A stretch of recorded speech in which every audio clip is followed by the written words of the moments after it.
Dan pagi ini saudara kami sudah bersama jurnalis senior harian Kompas Mustafa Abdurrahman lewat sambungan Zoom. Mas Mustafa, selamat pagi. Selamat pagi. Terima kasih sudah bergabung hari ini. Kebetulan Mas Mustafa lagi di Jakarta tapi sebagai background ini sudah 30 tahun ya Mas mendalami begitu dan tinggal di Mesir. Jadi sudah sepertinya ngelotok sekali soal Timur Tengah ini. Kita bahas lebih dalam soal gencatan senjata yang akhirnya mau disepakati oleh Israel. Ini cuma 4 hari sebenarnya Mas. Berpengaruhkah? Ya lumayan, yang penting sekarang kan gencatan senjata dulu lah. Dalam kesepakatan itu kan gencatan senjata selama 4 hari kan bisa diperpanjang. Jadi semua pihak, terutama mediator dalam kesepakatan gencatan senjata ini seperti Qatar, kemudian Mesir, Amerika Serikat, yang penting sekarang gencatan senjata dulu. Nah, ini kan sangat dinamis perkembangannya. Bisa saja nanti ya setelah 4 hari akan diperpanjang lagi. Oke.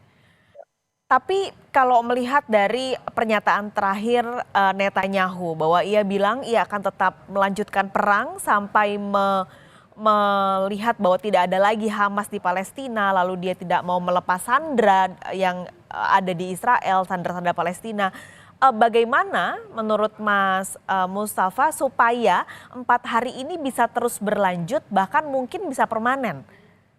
Ya, apa yang disampaikan atau yang ditegaskan PM Israel Benjamin Netanyahu itu pernyataan politik, Mbak. Ya, itu bisa berubah-berubah itu ya. Itu kan konsumsi, terutama konsumsi domestik ya terhadap rakyat Israel. Dia kan juga mencari simpati ya bahwa dia masih bersikap tegas, masih punya tekad untuk membasmi Hamas. Itu adalah konsumsi politik di dalam negeri Israel. Tapi realitasnya Netanyahu kan mau berunding dengan Hamas sekarang dalam punderingan untuk mencapai gencatan senjata dan ternyata sudah tercapai kemarin ya hari Rabu ya. Dan dalam kesepakatan gencatan senjata tersebut adalah salah satu butirnya tukar menukar tahanan gitu kan. Nah, itu kan menunjukkan bahwa ada penurunan tuntutan Israel yang dulu sangat tinggi, katanya membasmi Hamas, kemudian harus membebaskan semua tahanan. Tapi kenyataannya sekarang, kita berbicara kenyataan, Mbak. Ya. Kenyataannya Israel mau berunding dengan Hamas. Dan sekarang kenyataannya juga Netanyahu mau pembebasan tahanan Israel itu secara bertahap. Sekarang untuk tahap pertama itu adalah pembebasan sebanyak 50 tawanan Israel ya dari lebih dari 200 tawanan Israel yang disekap Hamas. Itu kan sebuah sikap yang sangat realistis yang ditampakkan oleh Netanyahu. Perlu kita ketahui, Netanyahu itu politikus besar, Mas. Politikus ulung. Kalau dia tidak punya pengalaman yang luar biasa dalam politik, dia tidak tampil sebagai Perdana Menteri Israel yang paling lama berkuasa di Israel. Dalam konteks ini kita harus memahami. Oke, ada latar belakang politik juga dari pernyataan Netanyahu yang terakhir. Meskipun sebenarnya ini belum ada informasi terbaru soal apakah Netanyahu ikhlas gitu ya melepaskan sandera atau tahanan Israel Palestina maksud saya yang ada di Israel. Kalau nantinya Netanyahu tidak mau melepaskan sandera yang ada di Israel, Mas Mustafa, apakah ini akan jadi hambatan lagi untuk bisa memperpanjang gencatan senjata? Kesepakatan gencatan senjata yang sudah diumumkan hari Rabu kemarin itu merupakan kesepakatan internasional, Mbak. Di situ mediatornya ada Amerika, ada Mesir, ada Qatar. Ini merupakan pertaruhan kan. Netanyahu sebagai politikus besar di Israel, tentu dia menjaga kredibilitasnya di masyarakat internasional khususnya gitu kan. Nah, ini kesepakatan sudah tercapai, artinya harus dilaksanakan. Tinggal sekarang timingnya kapan mulai dilaksanakan, gitu, Pak. Berarti sebenarnya peran besar dari Mesir, Amerika Serikat dan Qatar ini juga harus didorong ya Mas ya untuk bisa menambah dan memperpanjang gencatan senjata. ada rasa optimisme ya untuk kemungkinan besar ada perpanjangan gencatan senjata. Karena di balik kesepakatan gencatan sini ada peran-peran negara penting yang punya hubungan sangat baik dengan Israel. Ya. Mesir, Qatar, apalagi Amerika kan, gitu ya. Nah, jadi 3 negara ini yang diharapkan nanti berperan besar, gencatan senjata akan diperpanjang setelah 4 hari gitu. Selain negara sahabat dari Israel, ada 3 tadi yang juga jadi mediator. Kalau negara Arab nih perannya bagaimana, Mas? Negara Arab maksudnya negara Arab lain selain Mesir dan Qatar. Iya, negara-negara Ya, Arab lain. ya. Negara Arab kan sudah beberapa kali menggelar KTT Oki di Riyadh ya. Kemudian awal meletusnya perang ini di Mesir ada konferensi perdamaian. Semua menyerukan segera ada gencatan senjata. Dan kemarin hari Rabu Raja Abdullah II dari Jordania mendadak terbang ke Mesir menemui Presiden Mesir Abdul Fattah al-Sisi. Ya. Dalam salah satu agenda yang dibicarakan itu adalah bagaimana gencatan senjata yang hanya 4 hari itu bisa diperpanjang dan kemudian berlanjut menjadi solusi politik Palestina ini. Karena tanpa ada solusi yang adil terhadap isu Palestina ini, maka perang akan menjadi semacam sirkulasi. Sekarang berhenti, nanti setahun lagi, 2 tahun lagi akan meledak perang besar lagi. Apakah akan terus begitu? Maka perlu dipikirkan ada solusi politik. Ini sudah ada gerakan sejak hari Rabu kemarin di mana Raja Abdullah mendadak menemui Presiden Mesir Abdul Sisi. Ini kita tunggu nanti follow up dari pertemuan 2 pemimpin Arab ini di Kairo antara Raja Abdullah II dan Presiden Mesir Abdul Fattah al-Sisi.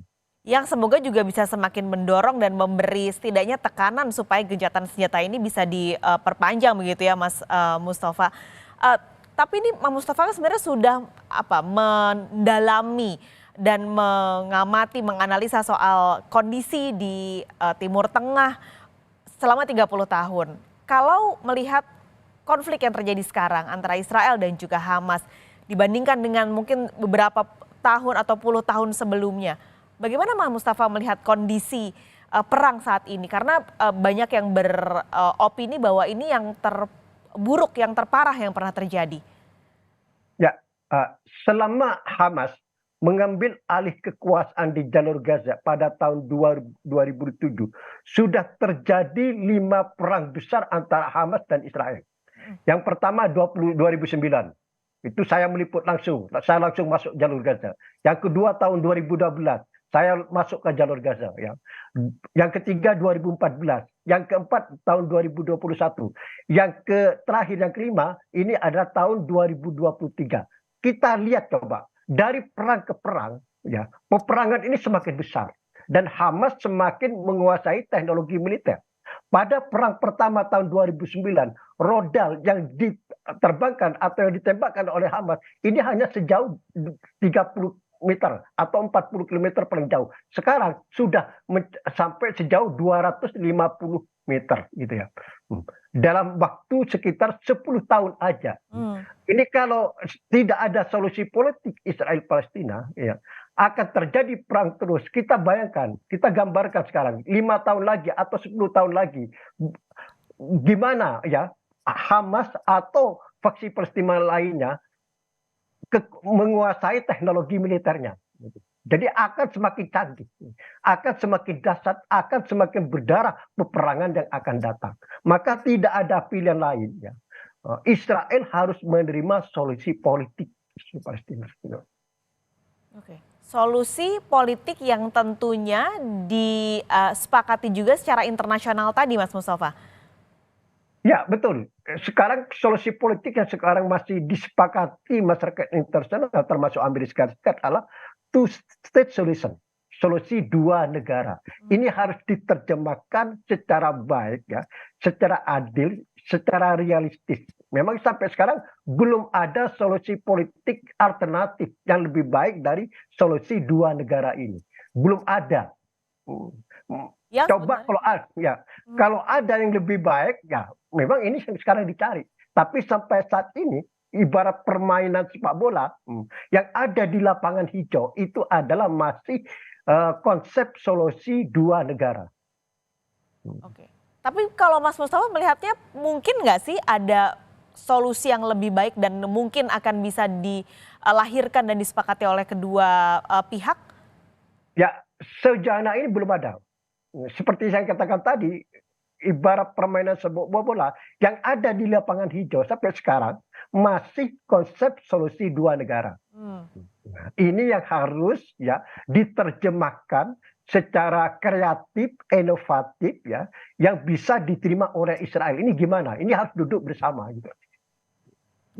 Dan tentunya ini kembali bahwa peran mediator-mediator negara-negara internasional, lembaga-lembaga internasional tentu harus ada ya Mas ya di antara dua negara ini untuk bisa kembali tadi sepakat dan duduk bersama. Betul, betul. Ya seperti Amerika Serikat khususnya ya. Ya. Sekarang mulai mencoba menarik Cina, karena Cina ini perannya sangat semakin besar, baik di Israel maupun di dunia Arab. Terutama urusan bisnis ya. Investasi Cina ini kan luar biasa di dunia Arab maupun di Israel. Jadi Cina sekarang sudah tidak bisa dilihat dengan sebelah mata. Ini sudah mulai ditarikkan ada utusan ya. Itu adalah resolusi dari sidang Oki. Ada 6 Menteri Luar Negeri Arab, kalau tidak keliru termasuk Menteri Luar Negeri Indonesia ya, yang khusus untuk mencari solusi politik Israel-Palestina dan di dalamnya segera mencapai gencatan senjata perang Gaza ini. Dan kemarin seminggu lalu ya, kalau itu berkunjung ke Cina untuk ya mereka melobi bagaimana mencari solusi ini. Ini masih bergulir, masih sangat dinamis lah. Kita lihat nanti, kita setelah gencatan senjata ini gimana ke depannya perang jalur Gaza ini. Dengan harapan bisa selesai karena jangan sampai semakin banyak warga sipil yang menjadi korban pada konflik ini. Mas Mustafa terima kasih, minggu depan awal Desember ya kembali lagi ke Mesir. Sehat-sehat selalu Mas Mustafa, kita ketemu lagi di lain waktu. Terima kasih Mas Mustafa.